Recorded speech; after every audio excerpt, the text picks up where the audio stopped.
Takmičenje jedinica vojne policije u disciplini čuvar reda je jedna od disciplina međunarodnih vojnih igara. Po prvi put ove godine u Srbiji, u gradu Kraljevu, na poligonima Beranovac i Žiča, organizujemo ovu disciplinu. Pored pripadnika Vojske Srbije, na takmičenju učestvuju pripadnici oružanih snaga Ruske federacije, Islamske republike Iran, Republike Kazahstan, Republike Kipar i države Katar. U vremenu od 30. avgusta do 3. septembra vojni policajci iz 6 zemalja imaće priliku da kroz 4 discipline oprobaju svoje operativne sposobnosti, fizičku izdržljivost, ali i moralnu čvrstinu svojih kolektiva.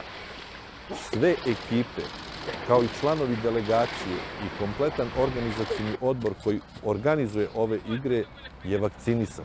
Ceremonija svečanog otvaranja takmičenja jedinica vojne policije u disciplini čuvar reda održat će se 29. avgusta u 20 časova na trgu srpskih ratnika u Kraljevu.